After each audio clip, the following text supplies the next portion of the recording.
Bienvenue à tous dans le Duplex Bourse. On rejoint tout de suite notre expert de Bourse Direct. Bonjour Giovanni Filippo. Bonjour à tous, bonjour à toutes. Alors on commence avec Paris. Paris, le CAC 40 qui reprend des couleurs ce matin. Effectivement, après quelques journées de pression avec une performance hebdomadaire assez négative, en termes de pertes, il faut remonter à début avril pour voir une semaine aussi négative. On reprend un petit peu de couleur. Néanmoins, il en faudra quand même un peu plus pour neutraliser les dernières indications baissières. Donc on a eu sur le front des statistiques, et notamment pour la France, au premier trimestre 2014, le PIB. Le PIB de la France qui est stable après une progression de 0,20 au quatrième trimestre 2013 a révélé l'INSEE. La précédente estimation lors des premiers résultats du 15 mai est ainsi confirmée. On a eu aussi les dépenses de consommation des ménages qui ont rebondi, mais là, je dirais, il faut un peu décrypter de 1% en mai en volume selon les données publiées également par l'INSEE ce matin, ce qui va au-delà, je dirais, des attentes des économistes qui tablaient sur plus 0,3. Cependant, cette hausse est principalement imputable au rebond des dépenses en énergie. Avec la baisse de l'euro et la hausse du pétrole, il y a eu une répercussion. La consommation des biens durables a reculé quand même de 0,4%, conséquence notamment due au retrait des dépenses automobiles. Le textile en hausse de 0,6, tandis que les autres biens fabriqués sont quasi stables. Par contre, les produits alimentaires se contractent nettement de 1,1%. Voilà, le rebond de 8% d'énergie est en fait un ajustement. Les dépenses sont revenues à la normale après un hiver particulièrement doux. Wall Street, En ce qui concerne ouais. Wall Street, hier, qui nous a un petit peu entraîné vers des plus bas hebdomadaires après une ouverture en baisse de 0,6-0,7%, c'est bien repris. Les investisseurs ayant été intrigués notamment par l'évocation par le président de la Fed de Saint-Louis d'une hausse des taux possibles dès le premier trimestre 2015, avec une situation de l'emploi et de l'inflation plus proche qu'attendu des objectifs de la Fed. Il ne faut pas oublier que comme ça l'a été l'année dernière, à l'été 2013 et l'automne 2013, sous le thème du quantitative easing, que ces histoires de remontée des taux US, à mon avis, auront certainement un impact et une sensibilité vis-à-vis des marchés, soit dès cet été, soit dès cet automne, si on envisage éventuellement de remonter des taux plus anticipés que prévu, parce qu'on était plutôt parti sur la mi-2015, donc on suivra ça de près.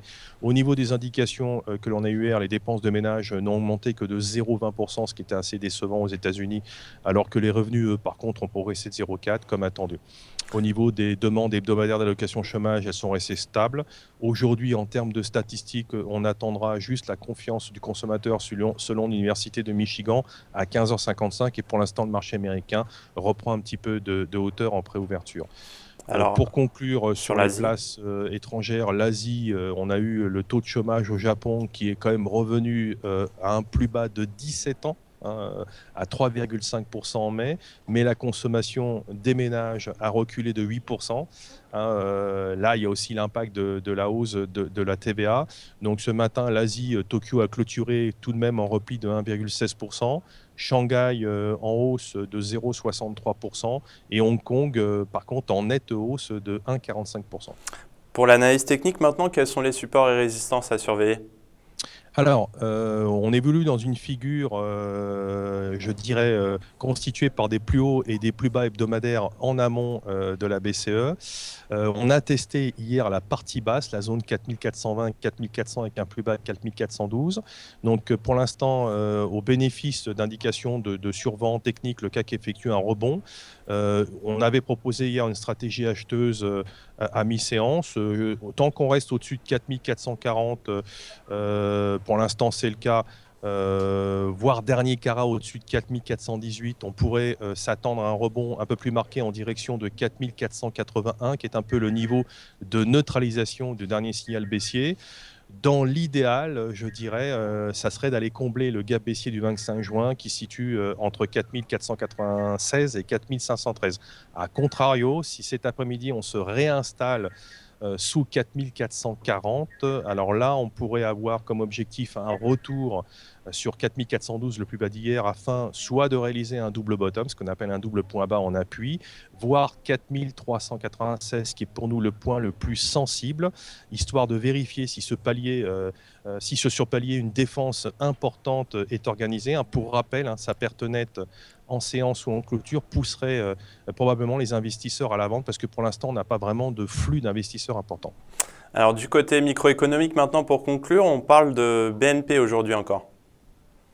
Alors oui, alors le secteur bancaire reprend des couleurs ce matin et notamment BNP qui progresse d'un peu plus de 1%. Selon le New York Times, la banque française va plaider coupable dans l'affaire des transactions en dollars avec des pays placés sous embargo américain et réglerait une amende de 8,9 milliards de dollars. Les autorités américaines espèrent annoncer l'accord dès lundi.